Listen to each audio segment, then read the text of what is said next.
Test मुकाबले के पहले दिन वेस्टइंडीज की टीम के लिए आई एक बड़ी आफत। डीएसपी मोहम्मद सिराज और खतरनाक जसप्रीत बुमराह की गेंदबाजी के सामने पूरी तरह ध्वस्त हो गई वेस्टइंडीज की टीम। दोनों की गेंदबाजी देखकर वेस्टइंडीज के खेमे में छा गया है डर का माहौल। लेकिन बल्लेबाजी के वक्त दर्द से कराह रहे थे केएल राहुल, लेकिन फिर भी विरोधी टीम के सामने झुकने नहीं दिया। अपनी टीम को अकेले के दम पर पलट दिया है पूरा मुकाबला, जिसे देखकर विरोधी टीम के कप्तान तक रह गए हैरान। जी हां दोस्तों, आपको इस वीडियो में दिखाने जा रहे हैं आज के भारत वेस्टइंडीज पहले टेस्ट मुकाबले के पहले दिन की पूरी हाईलाइट, तो अंत तक इस वीडियो को जरूर देखिएगा। और अगर आप भी मोहम्मद सिराज को एक अव्वल दर्जे का तेज गेंदबाज मानते हो तो इस वीडियो को आप दिल से एक लाइक जरूर कीजिएगा। नमस्कार दोस्तों, 2 मैचों की टेस्ट श्रृंखला के पहले और सबसे रोमांचक टेस्ट मुकाबले के पहले दिन क्रिकेट इतिहास की 2 सबसे बड़ी टीमें एक दूसरे से भिड़ी। इस बार शुभमन गिल की भारतीय टीम के सामने रोस्टन चेज की वेस्ट इंडीज की टीम खड़ी थी। यह रोमांचक महामुकाबला अहमदाबाद के नरेंद्र मोदी क्रिकेट स्टेडियम पर खेला गया। उसके बाद मुकाबले की शुरुआत हुई वेस्टइंडीज के टॉस जीतने से, और वेस्टइंडीज के कप्तान रोस्टन चेज ने टॉस जीतकर पहले बल्लेबाजी का फैसला लिया और भारतीय टीम को पहले गेंदबाजी के लिए आमंत्रित किया। उसके बाद रनों की बारिश करने के इरादे से वेस्टइंडीज के 2 दिग्गज ओपनर बल्लेबाज मैदान में उतरे। जॉन कैम्बेल और तेज नारायण चंद्रपोल के कंधों पर इस महामुकाबले में अपनी टीम को एक विस्फोटक ओपनिंग शुरुआत दिलाने की बहुत ही बड़ी जिम्मेदारी थी। तो वही इस महामुकाबले में भारतीय पारी की शुरुआत करने और पारी का पहला ओवर डालने जसप्रीत बुमराह मैदान में उतरे थे। लेकिन जसप्रीत बुमराह के इस ओवर से चौथी गेंद पर जॉन कैम्बेल को एक महत्वपूर्ण चौका मिला था। जसप्रीत बुमराह के इस ओवर में गेंद थोड़ी लहराती दिख रही थी, जिस वजह से वेस्टइंडीज की यह ओपनिंग जोड़ी जरा फंसती हुई नजर आने लगी थी। तो वहीं अब इस पारी का दूसरा ओवर मोहम्मद सिराज डालने आए थे, लेकिन मोहम्मद सिराज ने अपने इस ओवर में सटीक और गजब की गेंदबाजी करके दिखाई। मोहम्मद सिराज भी इस मुकाबले में गजब के फॉर्म में नजर आ रहे थे, लेकिन इस पारी का तीसरा ओवर भारतीय टीम के लिए एक महंगा ओवर साबित हुआ, जहां पर गेंदबाजी पर आए जसप्रीत बुमराह के खिलाफ बल्लेबाजी कर रहे जॉन कैम्बेल ने 2 दमदार चौके इस ओवर में लगा दिए थे। लेकिन उसके अगले ही ओवर में गेंदबाजी पर आए मोहम्मद सिराज ने वेस्टइंडीज के दूसरे ओपनर बल्लेबाज तेज नारायण चंद्रपोल को ध्रुव जुरैल के हाथों कैच आउट कर दिया। तेज नारायण चंद्रपोल इस मुकाबले में अपना खाता भी नहीं खोल पाए थे। पारी के चौथे ही ओवर में वेस्टइंडीज की ओपनिंग साझेदारी के टूटने के बाद अब एलिक एथेनेज बल्लेबाजी के लिए मैदान में उतरे थे। मोहम्मद सिराज का यह विकेट वाले ओवर में वेस्टइंडीज के बल्लेबाज एक भी रन नहीं बना पाए थे। इस मोहम्मद सिराज की ओवर के बाद वेस्टइंडीज की बल्लेबाजी थोड़ी कमजोर पड़ती हुई नजर आने लगी थी। भारतीय टीम की लहराती हुई गेंदों के सामने वेस्टइंडीज के बल्लेबाज रन बनाने में असफल दिख रहे थे। लेकिन विकेट लेने वाले मोहम्मद सिराज अपना अगला ओवर डालने आए, तब नए बल्लेबाज एलेक एथेनेज ने 2 गजब के चौके उनके इस ओवर में लगाकर अपनी टीम पर से दबाव कम करने की पूरी कोशिश करी थी। लेकिन मोहम्मद सिराज के इस महंगे ओवर के खत्म हो जाने के बाद गेंदबाजी पर आज जसप्रीत बुमराह ने अपने इस ओवर की पहली ही गेंद पर वेस्टइंडीज के दूसरे ओपनर बल्लेबाज जॉन कैम्बेल को ध्रुव जुरैल के हाथों कैच आउट कर दिया। जॉन कैम्बेल इस मुकाबले में 19 गेंद में 8 रन बनाकर आउट हो गए थे। अब वेस्टइंडीज के दोनों ही ओपनर बल्लेबाज भारतीय टीम के गेंदबाजों द्वारा मैदान से बाहर भेज दिए गए थे, जिसने मुकाबले की शुरुआत से ही वेस्टइंडीज के बल्लेबाजी पर दबाव बढ़ा दिया था। लेकिन अब मैदान पर विस्फोटक बल्लेबाजी करने वाले ब्रैंडन किंग आए थे, और ब्रैंडन किंग ने आते ही गजब की बल्लेबाजी करना शुरू कर दिया था। और पारी के 8वें ओवर में गेंदबाजी पर आए मोहम्मद सिराज के खिलाफ एक के बाद एक 2 लगातार कमाल के चौके इस ओवर में लगाकर मोहम्मद सिराज जैसे लाजवाब फॉर्म में चल रहे गेंदबाज को तक दबाव में डाल दिया था। तो वही उनके बाद गेंदबाजी पर आए जसप्रीत बुमराह के खिलाफ भी पहली ही गेंद पर एक छोर पर सेट हो चुके एलिक एथेनेज ने एक और चौका वेस्टइंडीज के टीम के नाम कर दिया था। अब भारतीय टीम की गेंदबाजी के खिलाफ वेस्टइंडीज की टीम के लिए एक महत्वपूर्ण साझेदारी बनती हुई नजर आने लगी थी। अब फिर एक बार इस पारी का 10वां ओवर मोहम्मद सिराज डालने आए थे, लेकिन मोहम्मद सिराज की इस ओवर में भी कहानी वही रही, जहां पर इस ओवर की 5वीं गेंद पर स्ट्राइक पर खड़े ब्रैंडन किंग ने एक ताबड़तोड़ चौका मोहम्मद सिराज के खिलाफ लगा दिया था। लेकिन इस ओवर की अंतिम गेंद पर मोहम्मद सिराज ने चौका लगाने वाले ब्रैंडन किंग को एक लाजवाब अंदर आती हुई गेंद पर क्लीन बोल्ड कर दिया।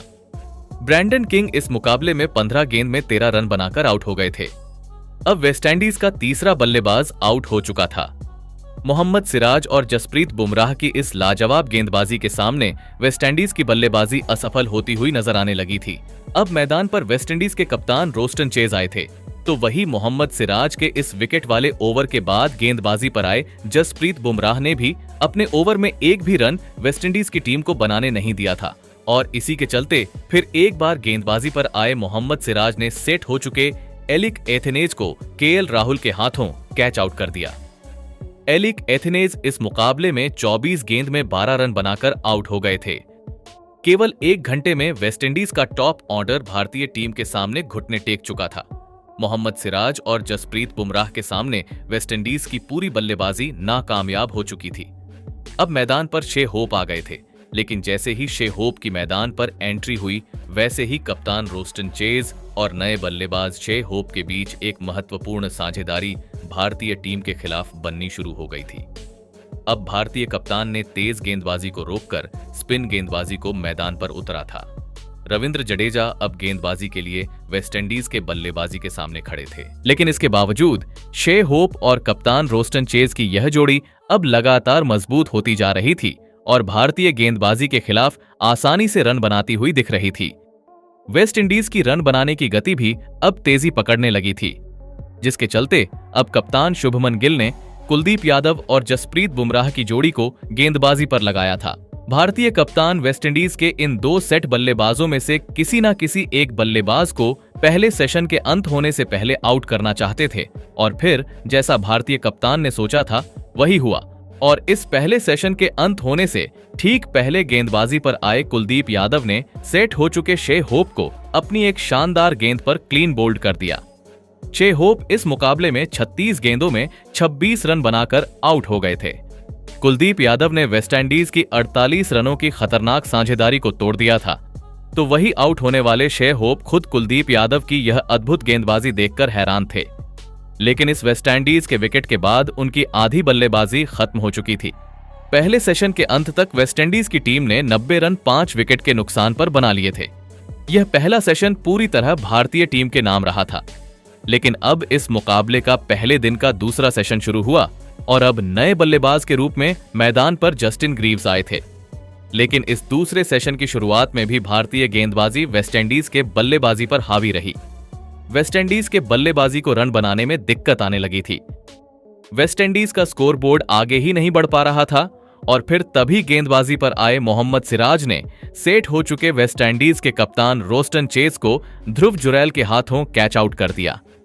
वेस्टइंडीज के कप्तान रोस्टन चेज इस मुकाबले में 43 गेंद में 24 रन बनाकर आउट हो गए थे। वेस्टइंडीज की टीम ने अब अपने कप्तान को भी खो दिया था।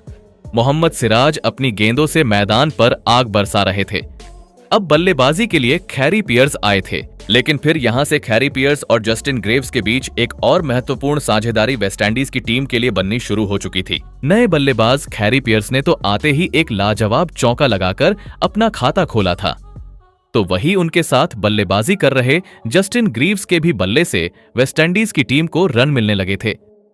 यह साझेदारी वेस्टइंडीज की टीम के लिए किसी वरदान की तरह साबित हो रही थी, क्योंकि जिस तरह की गेंदबाजी भारतीय गेंदबाज इस मुकाबले में कर रहे थे, उसके सामने वेस्टइंडीज का बड़े से बड़ा बल्लेबाज तक ज्यादा देर तक खड़ा नहीं रह पाया था, और ऐसे में वेस्टइंडीज की यह साझेदारी उनकी टीम के लिए रन भी बनाती हुई दिख रही थी, जिस वजह से अब फिर एक बार जसप्रीत बुमराह को कप्तान शुभमन गिल ने गेंद थमाई थी। लेकिन जसप्रीत बुमराह का स्वागत ही बल्लेबाजी कर रहे जस्टिन ग्रीव्स ने एक चौका लगाकर किया था। धीरे धीरे यह साझेदारी भारतीय गेंदबाजी के लिए मुश्किलें खड़ी करती दिख रही थी, तो वही यह साझेदारी रन बनाने से बिल्कुल भी नहीं चूक रही थी। लेकिन तभी गेंदबाजी में बदलाव किया गया और वॉशिंगटन सुंदर को गेंदबाजी पर लगाया गया था। लेकिन वॉशिंगटन सुंदर ने अपने एक ओवर में सेट हो चुके जस्टिन ग्रीव्स को आउट करने का एक बढ़िया मौका बनाया था, लेकिन उनका एक आसान सा कैच केएल राहुल द्वारा छोड़ दिया गया और जस्टिन ग्रीव्स को एक बहुत ही बड़ा जीवनदान मिला। लेकिन वॉशिंगटन सुंदर यहीं पर नहीं रुके। और अपनी अगली ही ओवर में उनके साथ बल्लेबाजी कर रहे कैरी पियर्स को वॉशिंगटन सुंदर ने एलबीडब्ल्यू आउट कर दिया। कैरी पियर्स इस मुकाबले में 34 गेंद में 11 रनों की पारी खेलकर आउट हो गए थे। फिर एक बार भारतीय टीम की गेंदबाजी ने वेस्टइंडीज की एक और साझेदारी को तोड़ दिया था।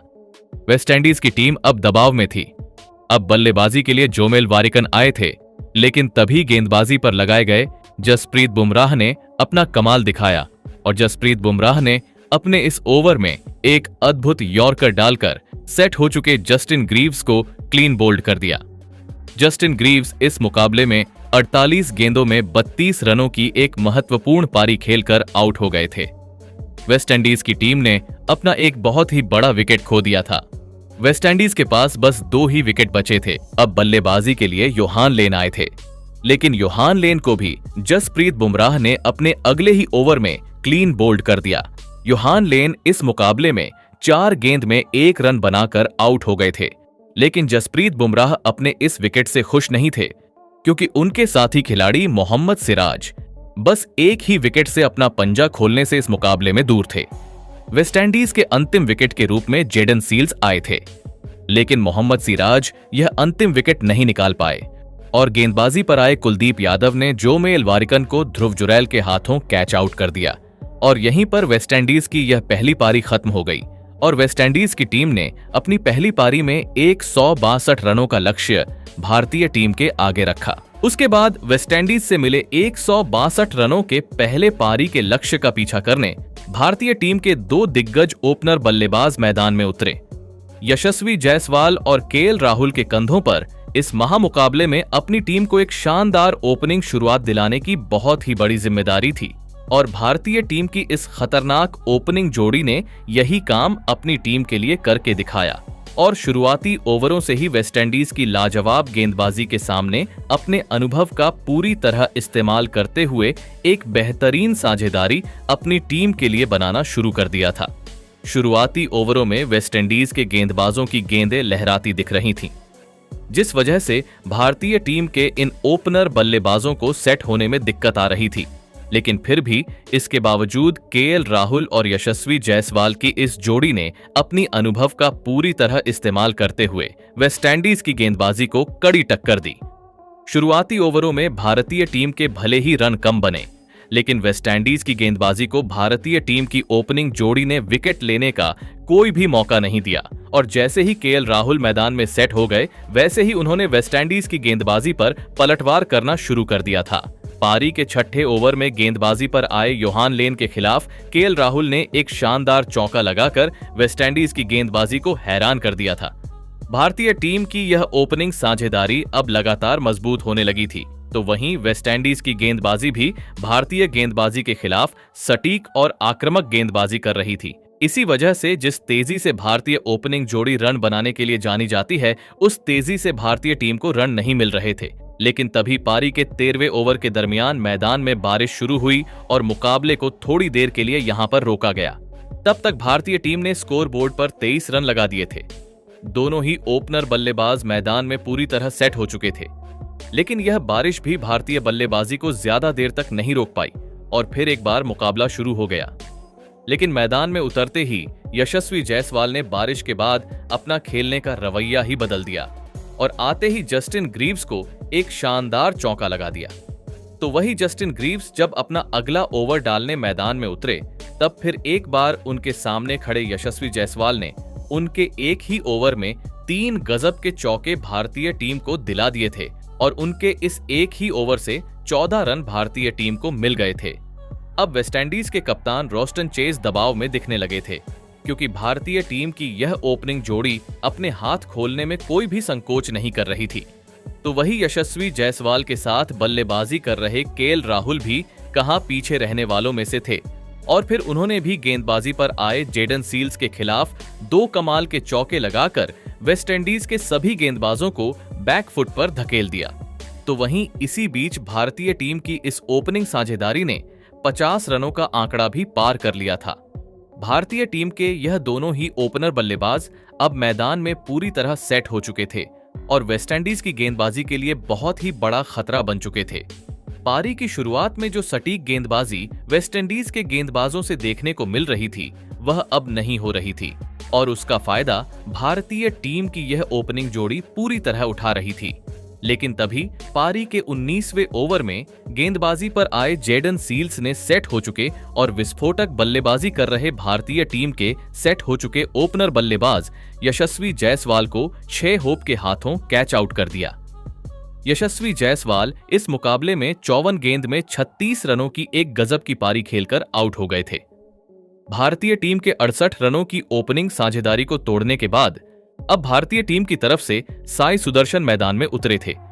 लेकिन इस साझेदारी के टूटने के बाद बल्लेबाजी पर आए साई सुदर्शन ने सेट हो चुके केएल राहुल के साथ मिलकर फिर एक बार भारतीय पारी को संभाला और एक और साझेदारी अपनी टीम के लिए बनाना शुरू कर दिया था। वेस्टइंडीज की गेंदबाजी केएल राहुल की बल्लेबाजी को नहीं रोक पा रही थी। केएल राहुल किसी दीवार की तरह वेस्टइंडीज के गेंदबाजी के सामने मजबूती से खड़े थे, जिस वजह से वेस्टइंडीज की गेंदबाजी अभी भी दबाव में थी। लेकिन जैसे ही साई सुदर्शन मैदान में सेट होते हुए नजर आए थे कि तभी गेंदबाजी पर आए वेस्टइंडीज के कप्तान रोस्टन चेज ने साई सुदर्शन को एलबीडब्ल्यू आउट कर दिया। साई सुदर्शन 19 गेंद में 7 रन बनाकर आउट हो गए थे। साई सुदर्शन ने फिर से अपने बल्लेबाजी से सभी को निराश कर दिया था। भारतीय टीम ने यह विकेट एक नाजुक मौके पर खो दिया था। अब बल्लेबाजी के लिए भारतीय टीम के कप्तान शुभमन गिल मैदान में उतरे थे। लेकिन कप्तान शुभमन गिल इस मुकाबले में एक अलग ही आत्मविश्वास में दिख रहे थे और फिर भारतीय कप्तान शुभमन गिल ने आती ही सेट हो चुके केएल राहुल के साथ मिलकर भारतीय टीम के लिए रन बनाना शुरू कर दिया और पारी के 30वें ओवर में खैरी पियर्स के खिलाफ एक लाजवाब चौका लगाकर भारतीय टीम को भारतीय कप्तान शुभमन गिल ने 100 रनों का आंकड़ा पार करवाया था। अब शुभमन गिल और केएल राहुल की यह साझेदारी मजबूत होती दिख रही थी। वेस्टइंडीज की गेंदबाजी को जल्द से जल्द सेट हो चुके केएल राहुल के विकेट की बहुत ही ज्यादा जरूरत थी। लेकिन केएल राहुल अपने लाजवाब फॉर्म में बल्लेबाजी कर रहे थे और वेस्टइंडीज के हर एक गेंदबाज पर रन बना रहे थे। अपने कप्तान शुभमन गिल के साथ मिलकर केएल राहुल की यह साझेदारी और भी ज्यादा मजबूत होने लगी थी। लेकिन इसी बीच केएल राहुल चोटिल हो गए। मैदान पर ही उन्हें क्रैम्प्स आने लग गए। लेकिन दर्द में होने के बावजूद भी उन्होंने हार नहीं मानी और अपने टीम के लिए वह आगे भी लड़ते रहे। और फिर इसी बीच केएल राहुल ने अपना इस मुकाबले का जुझारू अर्धशतक पूरा कर लिया। केएल राहुल की इस गजब की पारी के लिए सभी दर्शकों ने खड़े होकर सम्मान दिया और फिर इस पहले दिन के अंत तक भारतीय टीम ने 121 रन 2 विकेट के नुकसान पर बना लिए हैं। लेकिन अभी भी भारतीय टीम वेस्टइंडीज के पहले पारी से 41 रनों से पीछे है। लेकिन दोस्तों, यह पहला दिन पूरी तरह भारतीय टीम के नाम रहा, जहां पर पहले मोहम्मद सिराज ने अपने गेंदबाजी से मैदान में तहलका मचा दिया, तो वहीं अंत में अपनी टीम के लिए दर्द में होने के बावजूद भी केएल राहुल ने एक शानदार अर्धशतकीय पारी खेली और इसी के चलते भारतीय टीम वेस्टइंडीज की टीम से बहुत आगे निकल चुकी है। तो दोस्तों, आप मोहम्मद सिराज की अद्भुत गेंदबाजी और केएल राहुल की कभी ना हार मानने वाली बल्लेबाजी के लिए उन्हें 10 में से कितने अंक देना चाहेंगे? आप अपने राय नीचे कमेंट में देना बिल्कुल भी ना भूले। धन्यवाद।